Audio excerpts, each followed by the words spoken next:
Welcome in, everyone, to Flyover Footy. It is Matt Baker and Santiago Beltran joining you for another Fallout and another, what can we say, type of match. There's nothing to complain about beyond ourselves for this one. So, we're going to jump right into it here in a moment. Santi, how you doing this morning? Just a few hours removed from all the shots and really none of the goals.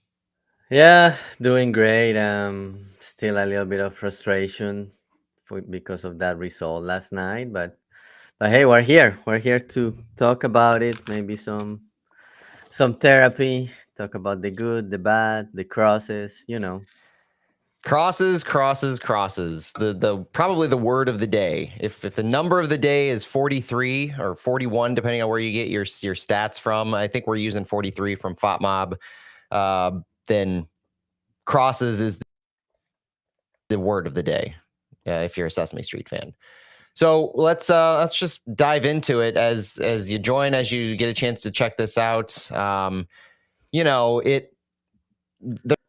are some positives to take away from this one, so we'll be sure to get to those. But the unfortunate thing is the fact that the cloudiness of this game is our inability to translate 43 shots into anything more than one goal. I mean, it's hard to come up with a storyline bigger than that on this one, right, Santi? Yeah, just too many chances. Obviously, Dallas.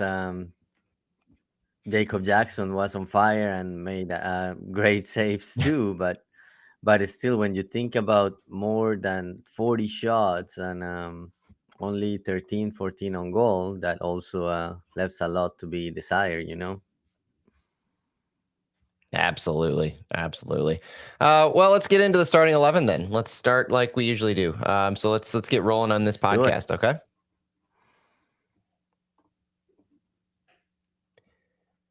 Welcome in, everyone, to Flyover Footy. My name is Matt Baker, joined as always by my friend in soccer, Santiago Beltran, for another edition of Flyover Fallout, coming to you just hours removed from St. Louis City's 1-1 draw against FC Dallas at Energizer Park. Santi, bringing you in, what are your first thoughts on this one after a frustrating shot fest? Not really many other ways to describe this one. 43 shots, tying an MLS record, and one goal to show for it on the toes of Celio Yeah, Pompeu. it's frustrating when you see so many shots and all the volume City created and against 10 men Dallas, and in the end, only 1 point, and the team still hasn't won in the last 4 games. And I was expecting a win last night, at least to get some joy. Like, okay, the team will start this 6 game stretch to end the season on a positive note, and maybe things will get better, and we will know what players will be with the team or deserve to be with the team. But just not enough yesterday, and Dallas getting a point that will be very important for their playoff chances.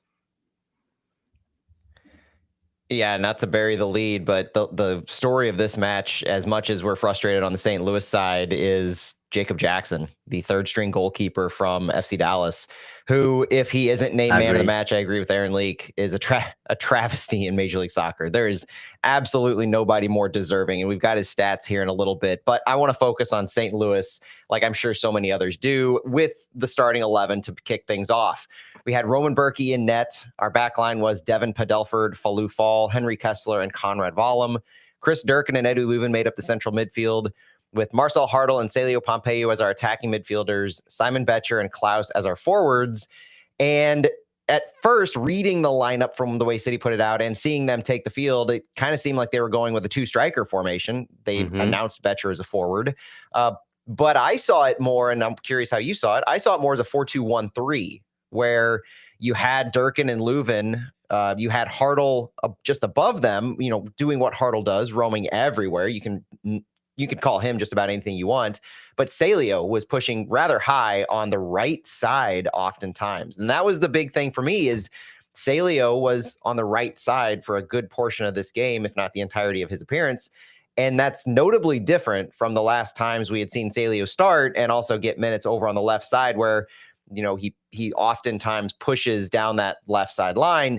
this game seemed like he wasn't quite stretching the line as much as Song Bin was on the right side, but you still had that speed that Critchley rolled out Salio on the right, with Song Bin being out on international duty for South Yeah, Korea. it was different to see Celio on the right, but yeah, you're right. At times, and there was a lot of movement, but yeah, at times it looked like three strikers with Celio on the right side, and Simon Betcher on the left, and there was a lot of movement between those three. But yeah, seeing Celio on the right to me wasn't the same as when he's on the left.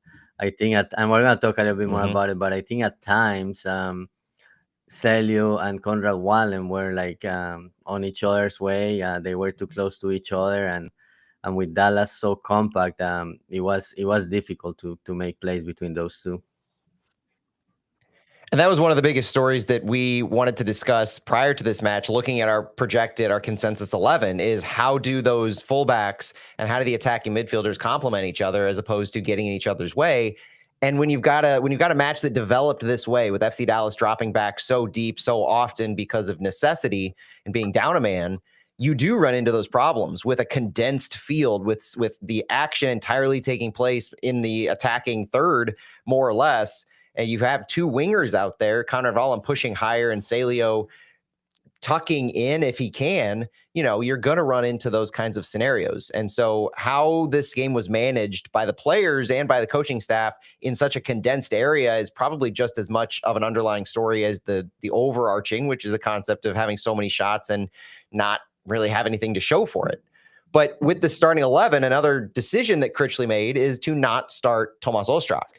And he addressed this post-game. David Critchley said post-game, quote, "How we prepared was FC Dallas, would be in a 5-4-1 kind of mid-block situation. They deny a lot of space between lines, which is Tomas's big strength, but they would leave space behind for Simon. And as the game opened up, we were relying on his athleticism to get him behind," end quote.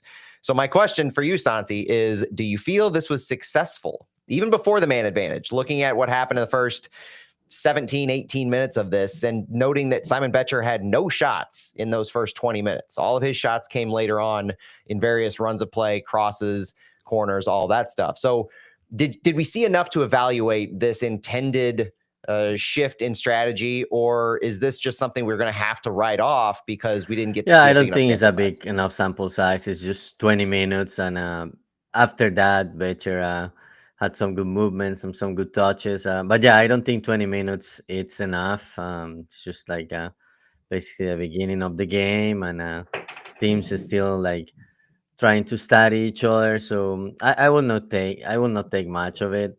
But yeah, on what he explained about Ostrak versus Celio, when I saw the lineup, I was just smiling just because we were talking about it on our DMs when we were talking about the starting 11. I remember saying it's gonna be between Ostrak and Celio, and in the end we went for Ostrak. Obviously, I would have liked to see Celio on the left where he's more dangerous, but it was good to see him starting and getting minutes, because he had not started in a while, and I was started to get worried that maybe the team he isn't important for the team anymore. That was my worry. Yeah, I think we're all happy to have seen Salio get the start with Song Bin out, and that kind of reinforces his importance in the pecking order, at least, as he obviously pushes for more time. But the other side, and the other side of this coin that we're talking about with Vollum and Salio on the right side, is Conrad Vollum is still preferred in that right back role over Thomas Totland. And at this point, it's no longer a Thomas Totland Song Bin Jong conspiracy theory, with Totland having previously started his last match against FC Dallas back on July 19th, the match before Song Bin joined the club. This one saw Salio on the right, a similar profile, and preferred Conrad Vollum in at right back still over Thomas Totland, despite David Critchley's comments this past week about Thomas Totland having a good week of training and leading us to believe he was at least in contention more to start. And this is made all the more, I don't know, baffling maybe by the fact that now we see later on, and we're going to talk about this during the run of play, Thomas Totland enters the game, and he enters the game for Devin Padelford on the left side. Now, I want to get it out of the way really quick. We have seen Thomas Totland in a City kit play left back. He has done that before in very limited capacity, and he's done it this year. Earlier this year, I think he subbed on maybe after his injury, playing left back. But the bigger thing to remind is that prior to joining St. Louis City, the club that Thomas Totland was at, when he was playing in Europa League, he played left back for the last few games for that club, just out of necessity due to injuries. So when we acquired him and we were analyzing and reviewing where he was playing, we were expecting a right back, which is what we ended up getting. But the matches he had played more recently were left back, so we were all confused. This is a player who can play both sides, and he can play quality on both sides. I think this has as much to do with the quality, the perceived quality at least, of Conrad Wallem and the necessity to keep him on the field just as much or more than it does to do with Thomas Totland in general. What are your thoughts on this whole Totland situation? When I saw he was going to enter the game and that he was subbing for Devin Pedelfor, I was like, okay, Conrad Wallem is going to go to the left side as left back. Thomas Totland is going to go to his natural position. But in the end, it didn't happen. I don't understand why, considering Conrad Wallem has played on the left before and has been successful. So if you are going to put a guy who hasn't had minutes in a long time and you put him on what is not his natural position, it's hard to understand, especially after the comments that he had been training well and we even thought he was going to start. Maybe he trained very well at that left back position, but I didn't understand why he didn't go as right back and Wallem moved to the left where he has been successful before. And Totland has been training on the right side, for the record on that one. On the starting 11, this was also Simon Betcher's first start since that Dallas match in July 19th. Other than these players, I would say this is mostly an expected lineup. We did get to see Falou Fall make his starting debut. I believe this was his starting debut, right, Santi? First start of the game of Falou Fall. I thought he started another game, but I could be wrong. He subbed in a few games. I know that. It's possible. But Falou Fall in the starting 11. Chris Durkin back after a week out of the 11. On the bench, we saw no Jake Girdwood Reich and only two attackers in Brendan McSorley and Tomas Ostrak. It was Brendan McSorley's first roster and appearance after signing his first team contract on Friday. So congratulations to Brendan McSorley on that deal. That was a subsequent move to Joey Zielinski being sent out on a season-long loan to Indy 11 in the USL Championship. So if you missed that news this week, Zielinski is now with Indy 11 for the remainder of the season. His roster spot on the supplemental roster was freed up, and so now it's taken by Brendan McSorley for the rest of the season. McSorley has a contract through 25 with options for the future. Santi, any other notes you have on the starting 11, or do you want to get into our good, bad, and ugly? Let's get into it. Let's talk about crosses. Yeah, so I want to talk about the good first, because there's plenty of bad to talk about. The overarching good to me in this one starts with prior to Dallas going down a man, the first 17, 18, 19 minutes, I thought it was a fairly good showing prior to their keeper being dismissed with a red card. At even strength, I think this offered a glimpse into how this game would have actually turned out.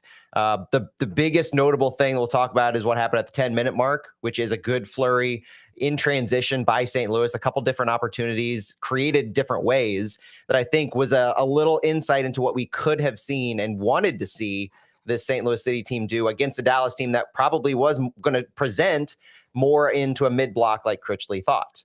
That was a good preview of what could have been. 43 shots is good. It's objectively good to have more shots than it is to have less shots. The problem with this one is we have to continue to ask ourselves, it still is good though, right? We tied an MLS record that I saw for 43 shots in a game. This is still good to generate this many shots, right? I mean, there's nuance to this one, obviously, that we have to talk about with, and we're going to get to it in the bad. But if we're just trying to have our rose-tinted glasses on for this one, the ability to generate 43 shots, that has to be at least somewhat good, right? Yeah, you have to see a positive. You created some volume, and And then you can also say, but 43 and only 14 of them were on target. But then so that's still a good percentage. Like 30% of the shots were on target, but you leave the game with just one goal. But then you have to think about the performance of Jacob Jackson, who was basically saving everything even before he came in. Coliti, the starting goalkeeper, he also had like 2 or 3 good saves. So the goalkeepers had to do with it too.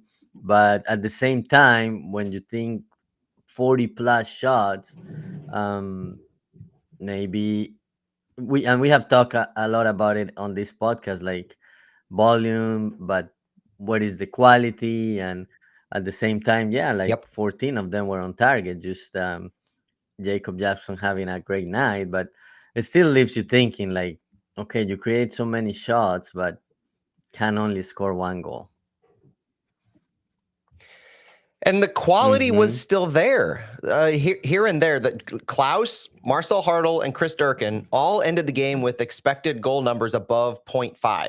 And that's a good number for an individual to have in any game. For an individual to have an XG of 0.5 or higher, that's just the random metric that I started with, because if you drop it down to 0.4, you add a few more players. Drop it down to 0.3, you add a few more. And as I'm going to mention here in a little bit, there's a different categorization on the XG that lets you see whether it was a good shot taken or a bad shot. Obviously the higher the XG, the better chance of it going in. But these were pretty good quality shots able to be generated here and there, specifically by Klaus, Durkin, and Betcher in a couple of these instances. And Marcel Hartl had a few really good one-touch shot opportunities to his name. And then on the expected goals on target, which if you look at the expected goals on target, the numbers start to get crazy out of tune, with over 4 expected goals on target for St. Louis in this entire game to like 0.3 or something by Dallas, a ridiculously low number. I'll have them in a minute, but Chris Durkin, Simon Betcher, both individually had expected goals on target above 1. And if you have an expected goals on target of 1, then there is on one single shot, that ball has no chance of being saved. It is an immaculate shot. So they had multiple shots that totaled over 1 expected goals on target. Both of these two players, plus Klaus and Hartl, all of these were quality shots sprinkled throughout this 43. A vast majority were poor to average quality, but there were a few by each of these players that were cumulatively, they were good or great XG shots, and they should have gone in. And all we needed from these 42 shots was 1 to drop on top of the 1 that dropped for Salio. And I think that would have changed the entire narrative, at least a majority of it. You still would have been like, oh, we shouldn't have had it this close, but you walk away with 3 points and you're saying, hey, they did what they needed to do. This team got over the line finally. But instead, you can't translate a single one of those. And I know I'm already tipping the toes into the bad side, but you can't translate a single one of these. I didn't even mention Salio Pompeu in this group, and he's the one who scores the goal. So if you can't translate the volume that these guys are creating and generating in the attack, Klaus, Hartl, Betcher, and Durkin, especially, just these 4 guys with these massive numbers of underlying analytics, then I don't know how you can look at these 4 guys or anybody else and say, you're safe for next year. You've done enough. And I'm even talking about Marcel Hartl in this one. I don't see at this point the way this team performed in there's a difference now, obviously, and there has been in generating chances, shot opportunities, and conversion. Any other quality, every single MLS playoff team, I'm fairly comfortable in saying this, every other MLS team who is in the playoffs, in contention for the playoffs, even the Galaxy, I believe, if they would have had 43 shots, you can't tell me they would have only had 1 goal. That's an absurd stat. And it's something that St. Louis should go down in history for as a cautious tale of, you can't put together a roster, you can't put together a game plan, you can't have tactics that, even if you're up a man, and almost especially if you're up a man, you can't have 43 shots and 1 goal. It doesn't make sense in soccer. That Salio said it afterwards about having so many shots. Like these numbers should sit with the players of, how did we put together so much work in our attacking third, in our final third, and we have literally Yeah, nothing the to only show one for it. thing is that a lot of those 43 shots were not even like close to being on frame. So yeah, sometimes you like, yeah, you shoot and it doesn't go anywhere. It still counts on the stats.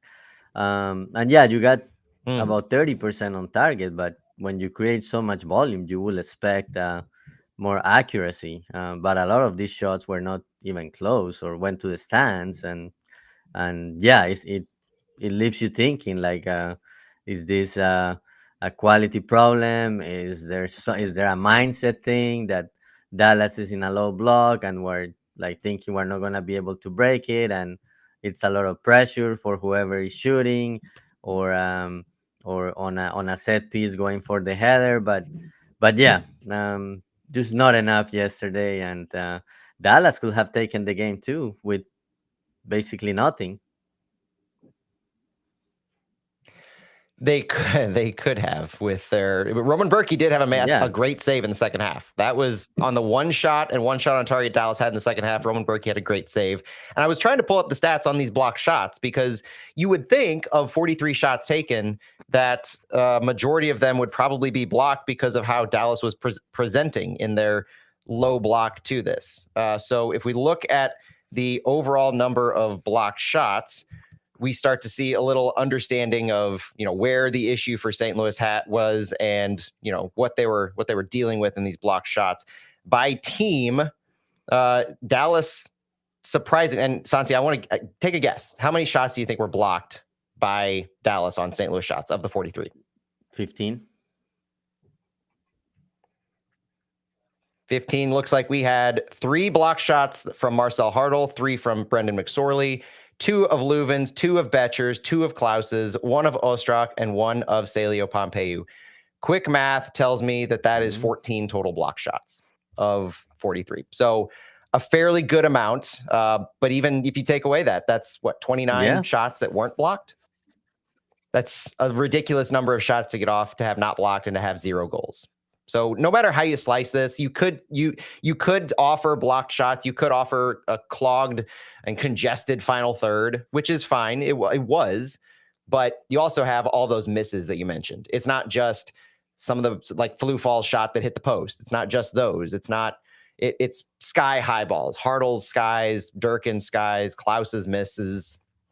The quality didn't exist, and it hasn't existed, and it doesn't exist. So that's why I tie it back to the fact that even a player as quality as Marcel Hartl has been can't be above suspicion on this one, where you can't give any single player the benefit of the doubt saying you've done enough individually without Fall to say I need you on next year's roster. I think Hartl is as good of a building block along with Conrad Wallem to me as you're gonna find. Hartl, Leuven, Wallem, Berkey. That might be if I had to pick a core, could be my core. I'd probably toss in Henry Kessler to that one. But as I'll tell you in a minute, I'm not ready to toss Flue Fall into that one yet. Very few players, whether they're under contract or not, that I would say you've done enough individually that you provide the building blocks, the foundation of what I would like to see our team be starting next year. So, and then I do want to say on this one, I messed up a stat earlier. Flue Fall did start against Nashville. So this was his second start of the season. He played all 90 in that game as well. But there are plenty of bad things to discuss in this one, in addition to the individual players. In our notes, it's almost comical. I have starting the bad with crosses. We had a stupid number of crosses. We had a volume versus quality on shots issue, which we kind of talked about a minute ago. We had more crosses that happened in this game. We had an inability to break down Dallas. And really, that goes to not just breaking them down because they were dropped into a low block, but it goes into predictability of your offense, predictability in your attack. And it goes into more crosses. I don't know if anybody's ever seen the video that's on Reels and TikTok. It's about this guy who's teaching you how to make a shake, right? And he's like, I'm going to teach you how to make the perfect protein shake. And then every single other ingredient is you add more protein. You start with milk, and then you add protein. Then you add a little bit of ice in here, and you add more protein. Then we're going to add a strawberry, and we're going to top it with more protein. Then we're going to shake it up, add more protein. And just for flavor, more protein. That's what this game felt like. It was, let's progress the ball, and let's send it across. And then let's get the ball back and let's send in a cross. Let's have a through ball, but then 2 more crosses. And then let's take a shot on goal, turn it over, get more crosses. Like it was tedious. It was predictable. FC Dallas knew what they needed to do. They weren't going to draw themselves out and challenge these crosses as much because they knew if they dropped back and they defended the crosses as they came in, nothing dangerous would happen, or that was their best opportunity to defend. And it worked. And it was maddening in how much it worked. Tedious and predictable were probably the 2 names of the game when it comes to the attack, on top of crosses. Yeah, it was crosses all over the game. The team became very predictable, especially on the right side. It was always like the same play, and yeah, you had a space, but at the same time, when it is the same play, Wallen crossing it, Celio crossing it, it just when you do the same thing over and over, like Dallas is gonna just be ready to defend that, and maybe at some point find a goal on a counter attack. But yeah, just no variety, not enough. I think just trying the same thing over and over is just not the answer for last night.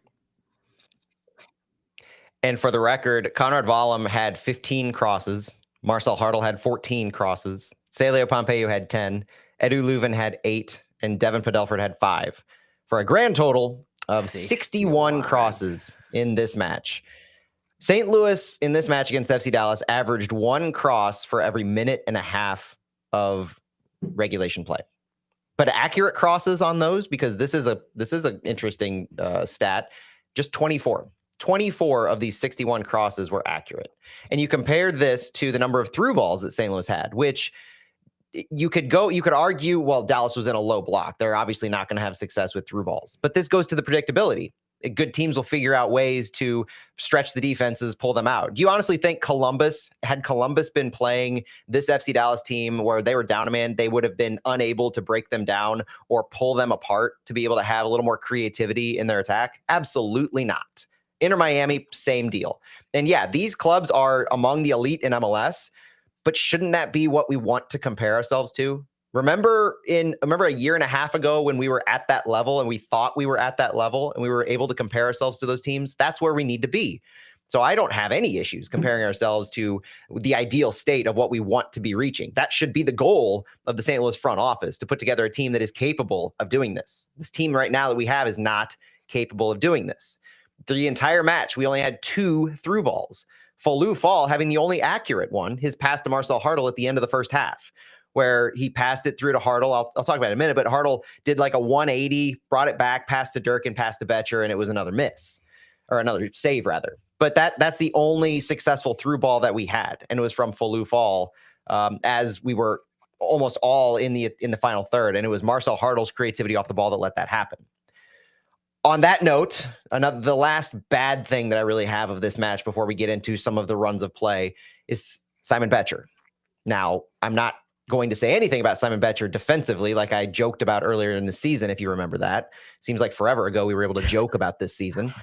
But Simon Betcher now has a minus 5.9 non-penalty goals minus non-penalty expected goals, meaning that his expected goals for the season is now 7.9 after having 0.46 added during this match. But he's only scored twice this season. When the underlying numbers, the quality of his shot say that he should be at about 8. And Klaus, to his credit, Klaus is now, I think, overperforming his XG, or what his XG is. He's got like 8.8 XG, and he's up to 9-10 goals at this point. So Klaus is doing what he should be doing as far as what the numbers say. Simon Betcher massively underperforming. And I'm not saying that it would have changed the tone and moved the needle on the entire season, but even in this one game, a Simon Betcher goal would have been the difference between 1 and 3 points. So I continue to be frustrated with Simon Betcher and his performance this season that has just fallen off of what we saw at the end of last season in his finishing capabilities. The high XG tells me he's getting into positions and able to have these quality opportunities, but the conversion's not there. And so I know Betcher is one of those players that's under contract for at least next year, but that's an example of a player that is just not performing. And so you might not be able to make that kind of a decision because you might have all these other decisions to make that you need to improve upon the club. But this is a byproduct of where we are right now, where we've have these players signed to longer term contracts that are consistently underperforming this season on an individual level. Like Betcher can't point to anybody else but his own inability to find the back of the net when he has XG this high and he's put in this position so consistently. And that's why he's lost time over the past few months. So to have a player like this under contract, when you have to focus on all the players who are not going to be under contract and you're trying to re-sign, there's only so many hours in the day for you to do all of this work. And I worry that this is an example, not just Betcher, but others like Marcel Hartl or Cedric Toyshirt, players who they're not contributing to goals being scored. They're under contract and they're just going to have to be a part of the team no matter what their form is. And I know I'm being overly hard on Marcel Hartl. He's obviously one of the two best field players that we have on the team. But you get what I'm saying about you're not able to build as strong of a team next year. I don't have faith that Diego and Hackworth are going to be able to build as strong of a club as we need to start the year because there's so many decisions to make. And if it seems like I'm being a little harsh on how this roster is put together, yeah, that's what this season's become. And that's why you haven't heard me be too overly upset about firing Lutz. I love the guy. I think he's a great ambassador for St. Louis. I think he has gotten a raw deal on the number of injuries throughout the last few seasons on the roster he's put together. But the roster he's put together is this roster. We're healthy. Cedric Toyshirt's the only injured player. We haven't won 4 in a row now. So at some point, you have to stop making excuses and you have to really start saying this needs fixed. Whether you think Diego is the man to do that or not, he is the man who is doing it. So without getting too big picture and trying to boil it back down into this game as we go through it, I'm not optimistic about a massive roster overhaul, but I think one is needed at this point. Yeah, I agree with you. It's needed, but it's gonna take time. I wouldn't be surprised if next season is also a rough one, and yeah, the team may be more competitive, but maybe it won't make the playoffs. We'll see. We'll see. It's too early to think about that, but the fact that you have to make so many decisions. 5 months before the next season, you don't have a sporting director. You still don't know what your coaching situation is going to be. Have to make decisions on all these players, and as you said, a lot of these players that are under contract are not performing, and you're gonna have to build around that. So yeah, it's gonna be an interesting off season, but I will expect this to be a multiple window process until City finds the right team and the right mix. So I wouldn't expect um, a great season next year. Yeah, maybe we'll make playoffs, but when you are rebuilding, it takes time. And that's part of what I mean is that if we expect a sporting director to be hired at the end of the season, which I do, I don't expect a sporting director before the season's over. I expect one to be announced in the few weeks after after we're eliminated or after our season is over, while the MLS playoffs are still occurring. But I don't expect a sporting director to be announced until after our season is over. And if that happens at that timeline, whether you want to wait for a head coach to be hired before you actually make some more key roster decisions, that decision on picking up options at least has to be managed and understood. And so that'd be the first big task. And then do you have enough time to go through the transfer window, bring in a different set of quality players? Like I've said before, the time is against us in overhauling our roster with the decisions that need made in the front office before 2026. So stability and I would say measured improvement, like you said, Santi, is probably the name of the game. But we're looking at the fallout of FC Dallas. So let's dive back into FC Dallas after that little aside to the big picture. The first half, like I mentioned, 10 minutes in, the 9:20 mark or so, saw 2 good shots, one from Hartl on the right. You had a sequence that saw the ball played from left to right on City's back line with Conrad Vollum taking it down, showing what he can do on the right-hand side early against an even strength Dallas team. Played it off to Hartl beautifully, and then it was into Klaus in the box from Conrad Vollum. Great jumping save by Colautti. It was kind of the first indication of what he and Jackson would be offering against St. Louis. And then it was just a few minutes later, the Dallas red card against Michael Colati that sent him off and took Dallas down to 10 men. Started off with a great high press turnover created by Klaus on Lalas Abubakar, taking it direct to goal. So Klaus did this all himself. He high pressed extremely well. This was a fantastic press by Klaus. Once he took the ball, he kind of flicked it over. He had a little hard touch, hard touch for his first ball after he beat Abubakar. And then he kind of flicked it over Colati, and then he went to jump over Colati, who came off of his line, out of the box, dove after Klaus, or dove after the ball, kind of missed the ball. On all the replays that I looked at and live, I didn't see Colati make contact with the ball. Now, he might have nicked it or brushed it, but I don't think there was any meaningful contact, which is one thing on why this was red. The other thing is that Colati's arms kind of stay up as Klaus is trying to jump over him. So Colati makes his body bigger than it otherwise is naturally. And I think that played into it as well. So from an objective standpoint, I don't really see, especially with the call on the field being the red card, because as we know, the call on the field matters, at least it should. With all of that in play, again, not just being a homer and a St. Louis fan, I think this call made sense to stand the way it was with those two factors. The only argument against it was the ball reachable by Klaus in that run of play, and would he have had any real chance to get it and go to goal, as that probably denial of an obvious goal scoring opportunity sequence this was. I don't think Colati made contact with his. The other factor is if Colati made contact with his arm on the ball, he was out of the box. So I think this wouldn't have been a foul type of a thing. This would have been a handball outside the box situation. And that's not, at least as far as I know, what the call was. So did you see this in a similar way? Was this an obvious red card to you for Colati? Yeah, I think it was. He tried to avoid the opportunity that Klaus created for himself, and in the end ended up getting on Klaus's way. So yeah, he's denying a scoring opportunity. I think it's questionable if that ball maybe at that point had gone too long and maybe Klaus wasn't gonna get to it. But I think it was a good decision by the referee and then the video review crew. I agree. And then it was a series of minutes that went by until 31. I thought 31 minutes was a good chance. That highlights for City, and they put it on the match replay, so you can go watch it quickly if you want to on Apple TV, MLS Season Pass.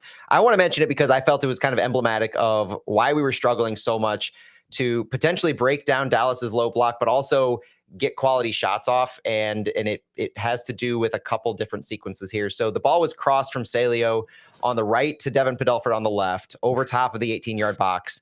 It went to Leuven outside the box, who and into Marcel Hartl, who dribbled in and back. He did kind of like this 180-degree turn. Leuven had a good through ball here, where there was great off the ball movement by Marcel Hartl. Hartl dribbled himself into like four guys, which was somewhat thanks to Klaus being right there and kind of taking some players with him. But when Hartl turned back 180 degrees, they had cleared up the entirety of the top of the box. And then who was there to take that space? None other than Chris Durkin. Durkin steps up, receives the pass, but this is where I have the big problem, is that space was cleared by Marcel Hartl. You know, he ran himself into trouble, but he got out of it. He cleared space. When he passes it to Chris Durkin, who's wide open at the top of the box, Durkin could do one of two things. He could shoot or pass, and he does neither. He settles the ball, takes two touches, and yes, this happens boom, boom, but this is the quality that I'm talking about that I want to see better of. I want to see a better initial reaction. You either take a one-touch shot on this one, or you immediately play it over. One-touch pass to Simon Betcher. That should be the quality that we expect from St. Louis City midfielders. If he had gotten the ball over to Betcher, Betcher is able to have just a hair more time to get a better shot off where Jackson is not yet in position to make this save, or he can just get a harder shot off instead of just flicking it like he did. Better things would happen if Chris Durkin was able to be quicker with this pass.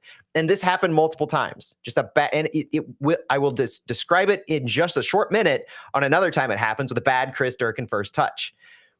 It cost us a goal in a moment, and I think it cost us a goal at the 31-minute mark, because if Betcher has more time, the shot that Betcher was able to get off was a 0.22 XG and a 0.7 expected goals on target. This was a high-quality shot, a great position to take the shot, but it would have been better and probably landed the back of the net if it had been a quicker pass with more space cleared open, because Betcher got this shot off as a flick because there was a defender coming over to him after Durkin had settled it and then passed over. Dallas was able to regroup much better because Chris Durkin took too long to make a decision and to pass from what Marcel Hartl had cleared for him, at least in my opinion. I don't know if you think I'm being overly harsh on Durkin on this one, but this was the first best opportunity that we had that I think set the tone in a lot of ways for what was to come. Yeah, no, but I agree with you. Not only in that play, there were quite a few plays where City was in the box and a player took an extra touch instead of making a quick decision. And I agree. You need to see better quality, quicker decision making. Especially like at this time of the season where you're basically not playing for match, just go for it. Take a risk. Go for the shot. Yeah, it could end up in the stands as some of the other shots last night, but yeah, if you have time and space, go for it. Even make the shot or make a quick pass. But yeah, that happened in our place last night. Just taking too long to make a decision. You know where it didn't happen, though, taking too long to make a decision, taking the space that you were afforded and having a good quality shot. Just a minute later with Celio Pompeu, player that is quite possibly the biggest fan favorite at the moment, and I think had the loudest ovation when they announced his name as part of the starting 11 prior to the match, at least from what I heard in the stadium. And it was Celio Pompeu who put St. Louis on the board at 32 minutes on a pass from Edu Leuven. This was a corner kick, short, played to Leuven, who played just a simple pass over to Celio on the right side. And while everyone else was still dropped back into the box and Celio had all the space in the world, he just lit it up from distance, threw everyone, curled it over, took the space he was afforded, as he's done plenty before, had a great touch and a great shot that put St. Louis up. This, to me, Santi, was an example of what we could have seen so much more of. And again, maybe we would have had 5, 6, 7, 10 types of shots like this. But if you clear all of this space, if you push Dallas, pin them back near the box, and you open up space in front of the line to the ball, you're at least able to create better opportunities in space than you otherwise would if you did mostly what we saw the rest of the game. Yeah, Celio, great shot, and yeah, he had time and space and made the right play. And at that point, it looked like things were going to turn around, and maybe Dallas was going to open up a little bit more, and City was going to be able to create more opportunities and put the game away. But you score, and then a few minutes later, something that had been an issue previously, City scoring and the opposing team scoring quickly, came back last night. And it happened in pretty quick succession. Less than 3 minutes later, it was Peter Musa from Christian Copies. And after the restart and a City foul, Dallas set up in their own end. They passed it long. They turned it over. The St. Louis pushed quickly in transition. Marcel Hartl skied it high again on a fast and ill-timed shot using, I think he could have used advantage and the spaces around him to have a little bit better quality there. That might have been getting too ambitious on that. But then on the next goal kick, the ball sent long, touched by St. Louis, goes to our left side where Falou Fall lets it go out for a throw-in. Totally fine. Everything's normal. We're all good here.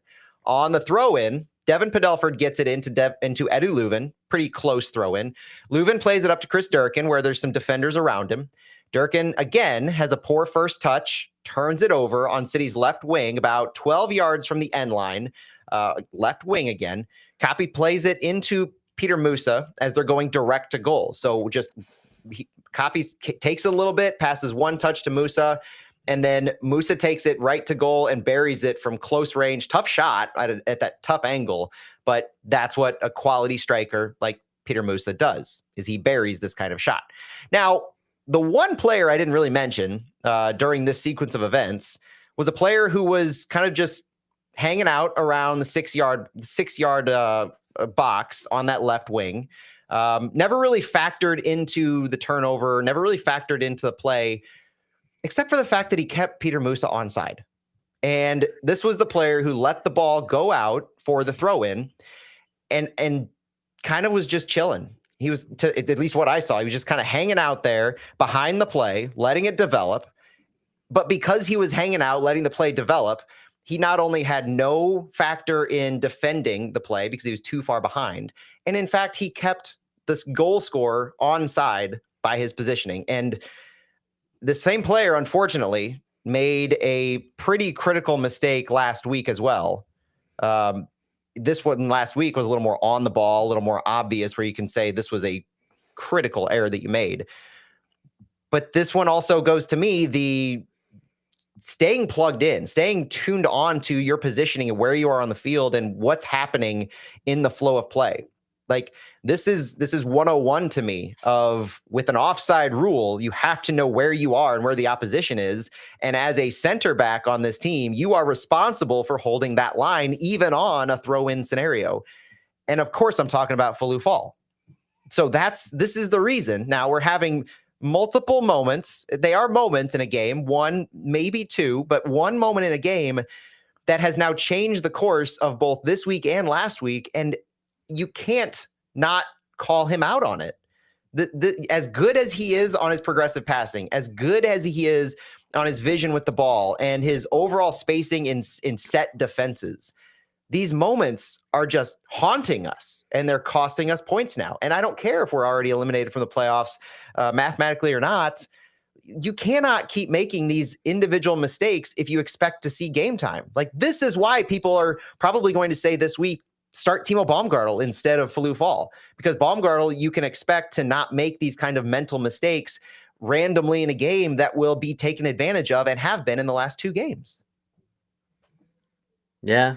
I think it's still early to make that call on Falou Fall, but yeah, obviously a specific plays with mistakes, back-to-back games. I think the one from last game didn't cost the team points. The team was already down 2-0, so like, and yeah, you can say we scored 3 goals in the last 5 minutes, or 2 goals in the last 5 minutes of regulation, but at that point it was a different game. But yeah, obviously not a great first impression, especially when you spend so much money. This was your big signing for this window, so yeah, not a good first impression. But I don't know, give him more time, give him preseason for 2026. But yeah, it's not a good first impression, especially when you spend so much money. You will expect a player more plugged in, especially since he has been having to fight to get minutes and to get in that start 11. You will expect more, but I think it's still too early to make that call. And that's fine. That's probably the more pragmatic approach, the less hard on your sleeve approach that we should take, because we know the quality's there.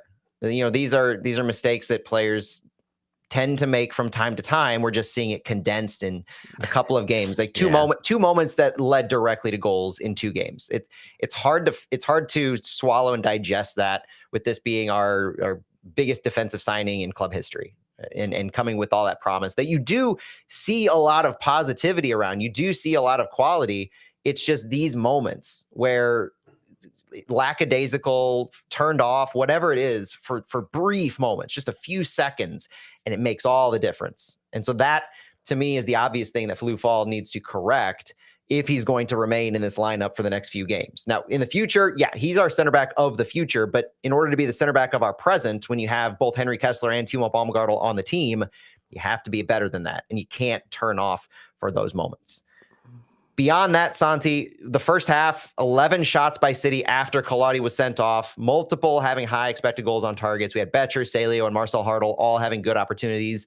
The first half stats, they started to stack up. There, with Colautti being sent off and Jackson coming on, the field tilt was starting to skew heavily into St. Louis, with 126 to 65 passes in the opposition half, 83 to 31 final third passes by St. Louis, and 25 to 9 touches in the opposition box by St. Louis. The possession was 58% to St. Louis. The shots were 13 to 3 St. Louis, and the XG was 1.23 to 0.3 in the first half for St. Louis. In the second half, I thought it got started more or less at the 55-minute mark. One of the better chances, in my opinion, after a corner, then a cross from Conrad Vollum, and Chris Durkin had the highest expected goals on target of the night on a single shot here, 0.86 expected goals on target in a shot that was saved, but didn't really have anything behind it. He was kind of running towards the goal, more crashing the box, and just had a shot that was off on that one. And then Klaus had a rebound that was blocked. Beyond that, you had the 66-minute mark with the Berkey save, best save of the night that we talked about earlier. Only shot and only save of the half at 66 from what Dallas gave. The subs start to come in after that. So let's talk about the subs for a minute. Brendan McSorley at 69 for St. Louis came in for Simon Betcher. I saw it as a like-for-like sub on that left side. And then at 75 minutes, just 6 minutes later, Thomas Totland and Tomas Ostrak came in for Devin Padelford and Celio Pompeu. Tots' first appearance since July 19th against Dallas. I think they were both like for like, more or less, with Tots at left back and Ostrak just attacking. This was the point where you start to throw the kitchen sink at him a little bit more. You had already started to crash a lot of boxes. You'd sent numbers high. Falou Fall and Henry Kessler were getting themselves into the final third with the rest of the team. So what did you make of these subs? Did you feel like, and this, we're using the two attacking subs that we have in McSorley and Ostrak before the 75-minute mark. So Critch emptied what he had in his arsenal in the attack to turn that over, bringing Totland in to provide fresh legs on the left. What'd you think of the subs? And at this point in the game, did it feel like St. Louis was desperate for that goal? Yeah, just like for like subs, still not trying to do something different to break that low block from Dallas. Just relying still on the crosses. But the one and that we talked about a little bit earlier that I still don't get it. Why Thomas Totland on the left side when Conrad Wallem has played there? I didn't understand that one, and it just leaves a lot of questions about why Thomas Totland first is not getting minutes, and when he subs in is not in the position where he has had success. It's like if you put Thomas Totland, he made some good runs on the left side, but put him where he's successful, set him up for success, and you still have Conrad Wallem on the other side who can be dangerous too. But Thomas Totland had a couple of good runs, and then when it was time to get the cross, like his left foot is not his primary, and you could see it on the quality of the crosses and the passes. So to me, just not a great decision. Not sure what Chrisley was thinking at that point, but still, like the like for like subs, you show like, okay, I'm gonna try more of the same, and maybe with fresh legs, I'm gonna get a little bit more. But if you're going for the game, just try to do something different. The one thing I'll offer on why he made this is looking at the actual passes in the final third and passes into the box numbers throughout the game. And it is skewed pretty heavily to the right side of the field. We had 56% of our passes in the final third occur on the right third of the field, and we had 64% of our passes into the penalty box come from the right side. So I saw Critchley as liking what he was getting from Conrad Wallem on the right and not wanting to really mess with that. But the like-for-like subs occur positionally. Bringing in Thomas Totland on the left side for Devin Padelford, bringing in a right-footed player for a left-footed player is not like for like. So unless you're just unhappy and didn't really feel like you were getting much in service and distribution from Devin Padelford as far as your crosses go, then bringing in Thomas Totland wasn't at least removing that aspect of your game.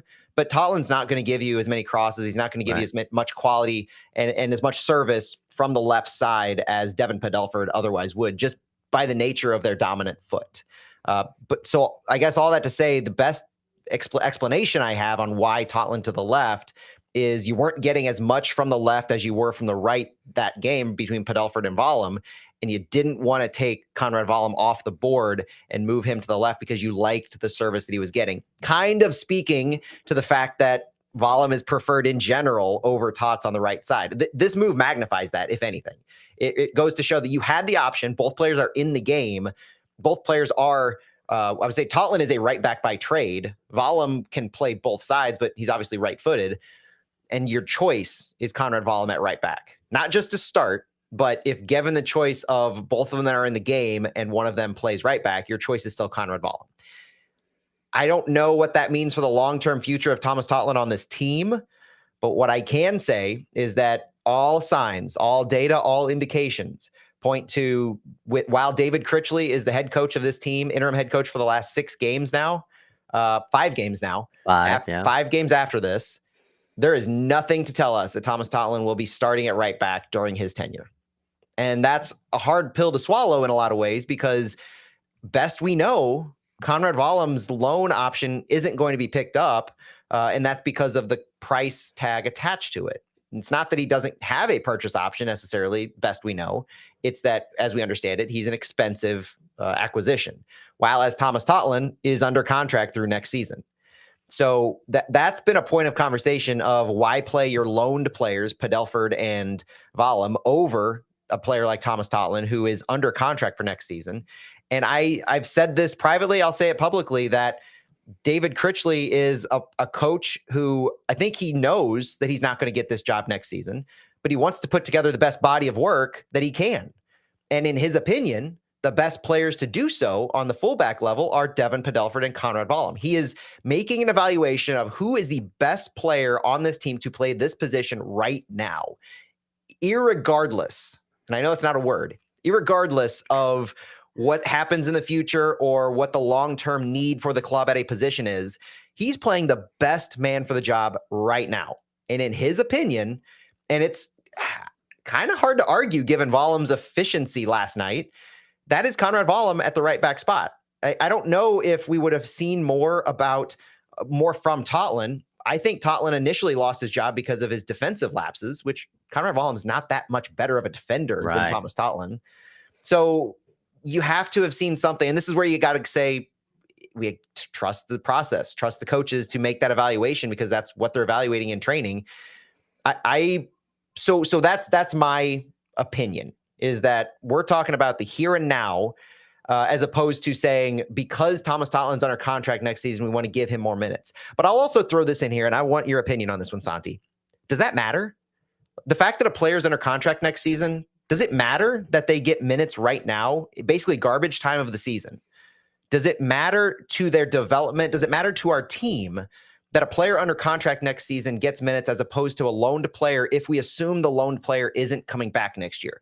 What is the reasoning behind wanting that player under contract to play now if we at least partially assume that he's not the best player at that position on the roster right now? Well, I think you still want to play the players that will be under contract, especially, and it sounds like Conrad Wallem is not gonna be back just because he's too expensive. And also, like, if you're trying to decide if you keep him or not, I don't think evaluating him at the right back position is the way to go. But I think it matters. It matters giving minutes to the guys who will be here next year, unless there is something that we don't know, and maybe Thomas Totland is not part of what the project will be in 2026. But you want to see what these players can give you, and you want to have a sample size for the new sporting director and for the new coach, so they can see what these players that supposedly will be part of the team next year can do. Otherwise, you have to evaluate them based on preseason and not a good sample size from the regular season. But at the same time, I get it. I want to put the best 11, but I'm still not convinced that Conrad Wallem is the best option at right back, especially knowing what he can do offensively. With Sam being out, I thought maybe Thomas Totland was going to start at right back, and then we were going to see Conrad Wallem on the right side where Celio Pompey was. But obviously, Critchley had a different opinion about that. Okay, one more question on this front for you. Let's say that my at least partial theory is true, in that Critchley just wants to play the best players that he sees on the team right now. He's not thinking contracts. He's not thinking long-term. He's thinking, I want to win this next game. And he said that as much. My goal is to win this next game, win games as they come. So he makes the choice and he says, Conrad Wallem is my best right back. All right, let's take that at face value for a second. He is thinking game to game, and fans are now very frustrated that Thomas Totland isn't seeing the field versus a loaned player where Thomas Totland's under contract next year. Would you rather leave this decision entirely up to the head coach making the evaluation, whether it's right or wrong? The question I'm asking you is, would you rather leave it up to the head coach to make this evaluation, thinking game to game and making this call, or would you rather have the front office step in and say, this player is not coming back next year. We're not going to be able to pick up his option. This player is under contract for next year. We need to see him play, and have the front office start to dictate starting 11 decisions. Which one No, would you I rather have? want an independent coach making his own decisions. I don't want the front office dictating Yeah. who plays, who is available, or anything like that. The coach should have Yeah. the ability to pick his players, and the front office shouldn't get involved in that.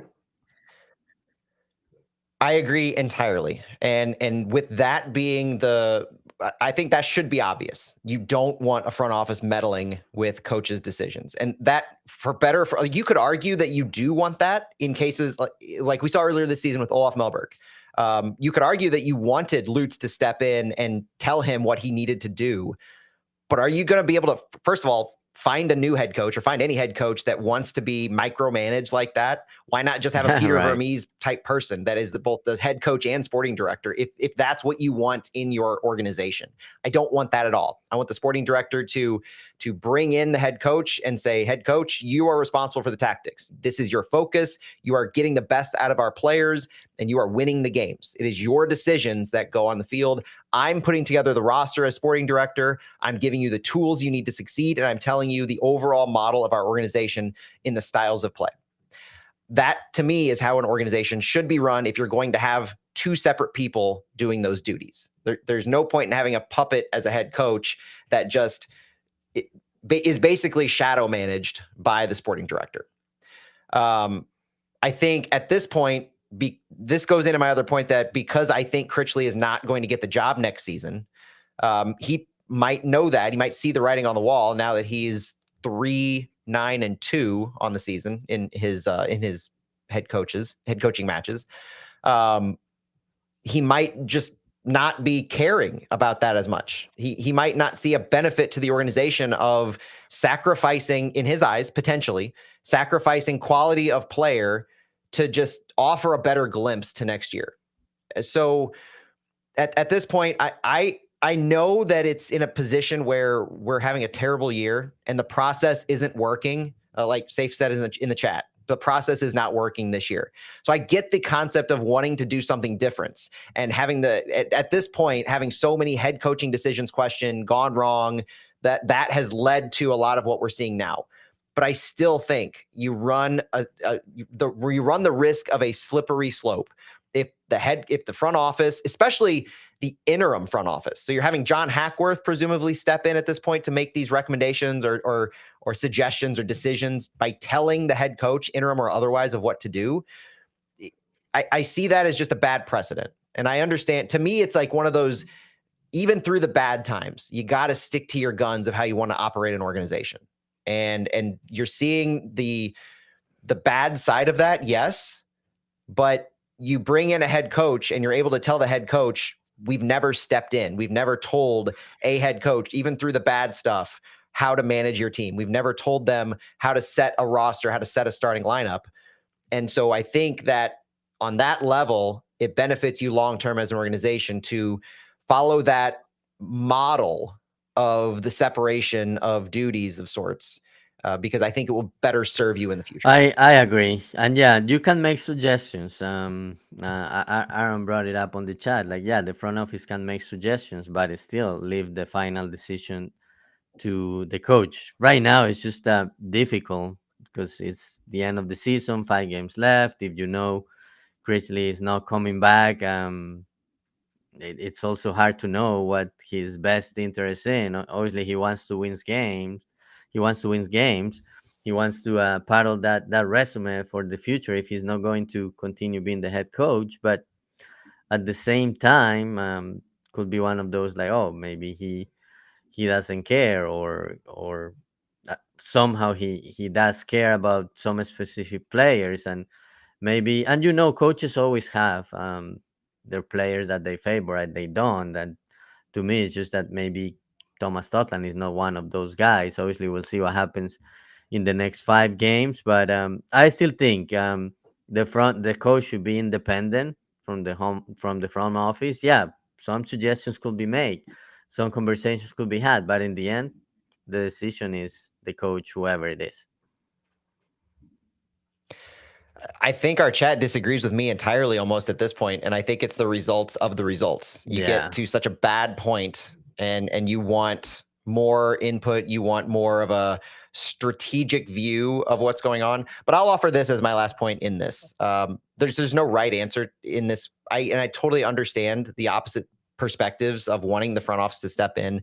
I disagree with that concept, and I don't think you should cave to that with a horrendous season. I think that will better serve you long term if you have your body of work that shows the coach is independent. But I'll also offer this. Conrad Wallem didn't play a bad game. Conrad Wallem was arguably our best player of the night. It didn't translate to goals, but Dale Schilly made Conrad Wallem his player of the game post-game on Y98. And I don't have a problem with that because of the body of work that Conrad Wallem provided in this one. Looking at the stats on Wallem, he had 66 passes, second on the team to Leuven's 91, 15 crosses, 9 of them were accurate. He led the team in both. He had 10 key passes that led into a shot, and he was tied for the team lead in interceptions with 2. So there wasn't a lot of defensive work that was needed from Wallem. And yes, that is a what I would call a slightly deficient portion of his game, just like Thomas Totland.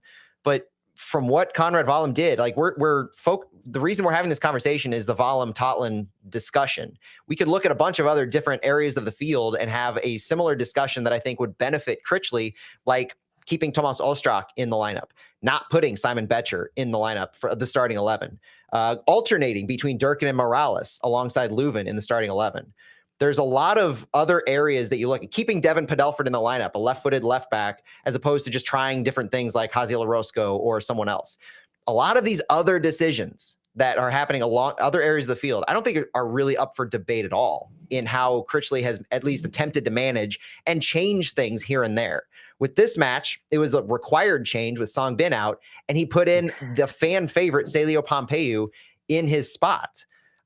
He brought in Simon Betcher for a different look without Song Bin, yes, but at that point, it's almost what options do you have to work with?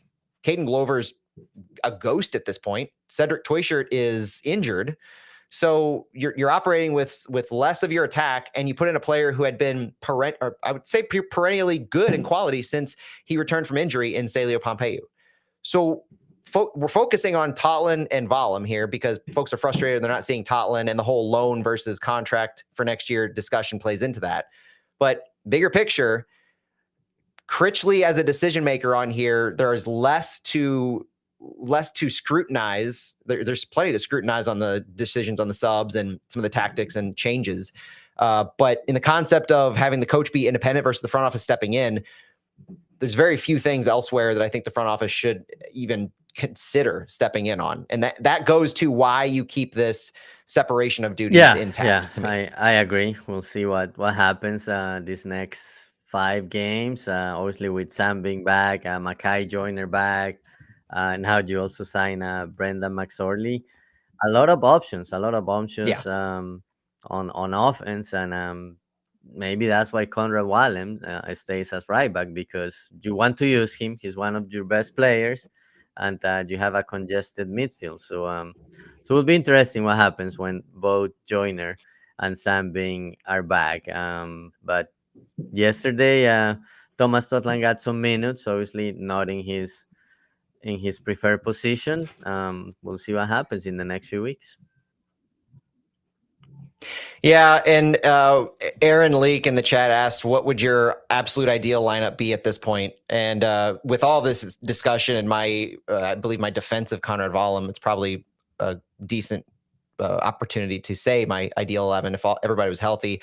I think obviously Berkey and net, Padelford on the left. I would still have Fall and Kessler as my ideal center back duo at this point. I agree with you, Santi, on Fall and giving him more opportunities. Also speaks to needing him to have confidence as we go into the next few years. He's going to be our center back for the next few years. So Fall and Kessler. And then on the right back side, I'm going to put a pin in that for a second. central midfield, Edu Leuven, obviously, and then I do think I like Chris Durkin alongside him over Alfredo Morales. I like the profile more than the player at this point because of the quality of player that we're seeing from Durkin.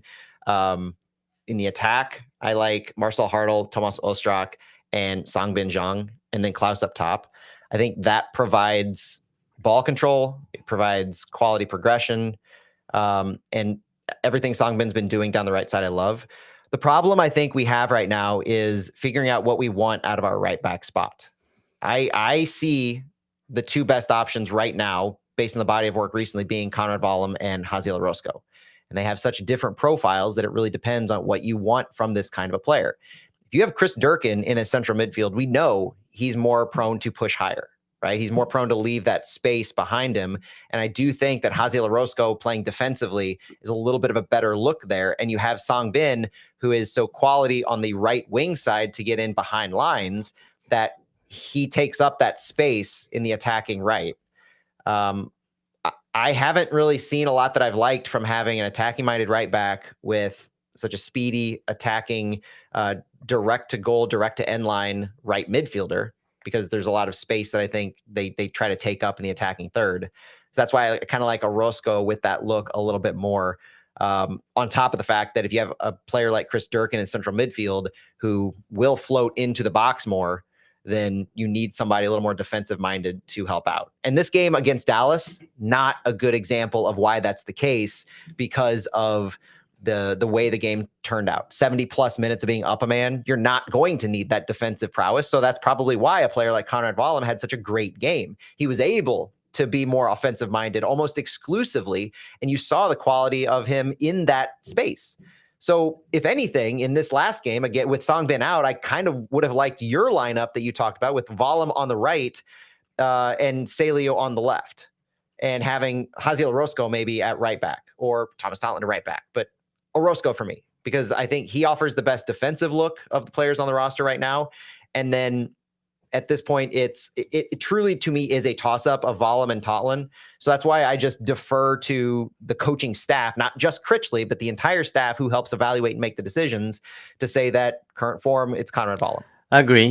He had a good game. Obviously, not a lot of need to have him defend based on what Dallas had playing with 10 men, but just thinking about ideal lineup, I want to see Celio get more involved. Play on the left. Maybe you put Hartel in the middle, or obviously that will send Thomas Ostrak to the bench. But I want to see at some point how the team can play with Celio on the left and Sam Bing on the right, and then play Hartel. Maybe second half you play Ostrak, but it's time. It's time to see what you can do with this group of players. Nothing to lose. Yeah, you can think That's about fair. the wooden spoon, but just try different things and see what can work with this group.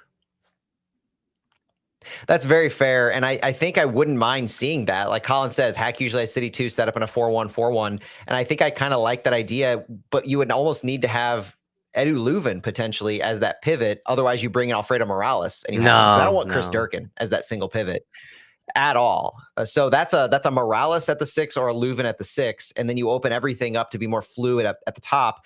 And I think the difference, I do like Critchley's comments, the difference between like a Celio and an Ostrak is what are you intending to do based on the opposition? Do you want to get more behind the lines like Celio is better at?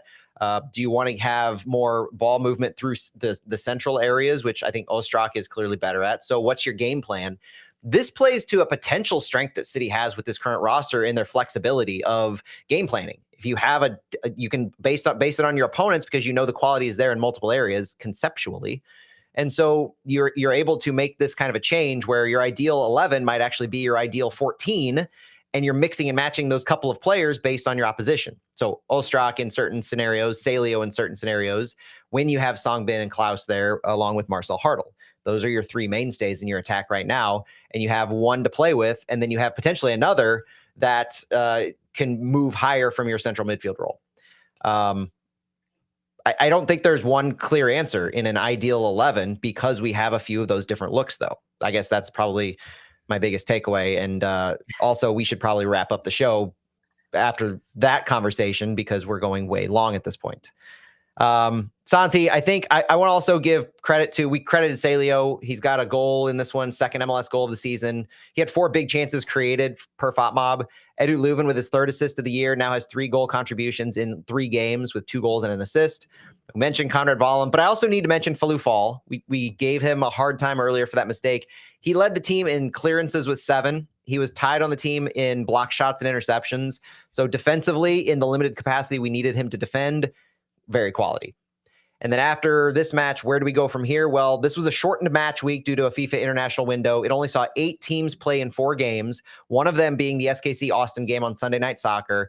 And after all of these, St. Louis remains ahead of the LA Galaxy in the wooden spoon race to the bottom after both teams picked up a point this weekend. The Galaxy drew Houston 1-1. And so City now has 22 points in 29 games with a 5-17-7 record. We are 2 points behind DC United and CF Montreal in the East, both of whom have officially been eliminated from the playoffs. So that's looming for City. There is currently an 18-point difference with 5 matches to go in the East for that last playoff spot. So that's why they were mathematically eliminated already. 18-point difference with 5 matches to go. That's insurmountable. In the West, there's only a 13-point difference between us and San Jose for the 9th place. We'll break down a bunch of scenarios next week after SKC and Austin wrap things up. But for now, it basically boils down to, mathematically, a loss by City next week and at least a draw by San Jose should mathematically eliminate us from the playoffs. So if we lose against CF Montreal and San Jose gains at least a point, that would make it insurmountable. I think from a 4 matches to go perspective, we would not be able to do that. It might even just be a loss by St. Louis. I would need to double check on that. But I think the way it is right now, losing next week is likely what mathematically eliminates us. So next week, we travel to Montreal, a match that I remember earlier this season, Santi, we talked about being a good away fixture for a hopeful playoff push and stretch down the home stretch. But now it's become a battle of the bottom dwellers between 2 cities rich in French history who are going to play each other for the first time. Any final thoughts on where we go from here, or well, what a better opportunity to get your first away win in David Chrisley's era against a team like Montreal, who is also down there in the standings. But Matt, something I wanted to point out, you mentioned 22 points in 29 games. If you break it down by coach, Olaf Melberg, 11 points in 15 games. Now David Chrisley, 11 points in 14 games. One fewer game, but about the same performance. But we're playing St. Louis City style of soccer again. I'm not sure. That's a sobering stat when it comes to, reinforcing what I said earlier, that Critchley's not going to get the job for next season based on this performance and the opportunities to, I think the opportunities to change that narrative have passed with only 5 games left. You would still be now 8-9-2, I think, at that point. So I don't think and I don't see this team winning 5 in a row. I don't see them capable of it at this point. So we still watch, we still support, we look for positives as we continue to take away from each match and build something towards next season, knowing that the front office is in the midst of all of these organizational altering decisions that will be occurring at the end of this year. Because part of the postmortem, once the season's all wrapped, is going to be the legit fallout of the contract situation from this season. How many folks remain? How many folks continue? And each match is important to highlight some of the players who are at stake in that. Klaus and Chris Durkin among them. Chris Durkin, who can't afford to be having these, Chris Durkin needs to be highlighting himself more. Not just he can't afford to have these hard touches that lead to potentially other issues. Chris Durkin needs to be showing that he's worth $500,000 on the salary cap to the roster, because that's what his hit will be once his U22 contract expires at the end of this year. And so far, he's not doing that. So he himself, individually, Chris Durkin is playing for a contract, and we need to see more from him down this last stretch of games. Klaus too. Klaus, even though he would be on a TAM level contract at the end of this for next season if we pick up his option. That's still a hefty amount of money, right? And Klaus is that player who is so vital so far in so many different areas that changes the dynamics on and off the ball when he's on and off the pitch. So he's the kind of player that you look to in a lot of different lenses, but so many other players on this roster too. So that's another thing you watch as we continue on. So because I've seen a lot of apathy, I've seen a lot of why should we continue watching, a lot of people tuning out, and it's a struggle at times, but the framework of what we will see next year still exists on this first team. I'm convinced with all the potential contracts, even like I've mentioned, nobody should be safe. There's still a lot that we're in on top of the fact that it's still our team. You support during the good and the bad. You might support more keenly when they're winning. Our listenership and viewership might be higher when we're winning. Because I did talk to some people last night who are like, hey, love the show. Oh, Haven't been as come much of a listener on. this year. And all I could say is I get it. I completely get it. I understand, and I hope that as the team turns it around, we're a good source of knowledge, insight, and analysis if you have tuned out and you do come back, or if you got friends who've done that. So thanks for keeping with us this entire time. We've gone extra long for some reason after this 43-shot outburst and one goal snooze fest on that front from St. Louis City. But we will be back later this week to help preview CF Montreal and to do more of an analysis on this team as we find out more from training this week. So, Santi, any final words? That's it. Let's wrap it up since we went long. I think it was all the crosses, talking crosses, and crosses. We got to wrap that into that. But yeah, let's end it. Let's end it now. That's right. As the crosses continue to fire from St. Louis, hours after the match has concluded, somehow we will bid you farewell. Thank you for joining us on this episode of Flyover Fallout, looking at the 1-1 draw between St. Louis City and FC Dallas. For Santiago Beltran, my name is Matt Baker. Enjoy your week, and we'll talk to you later.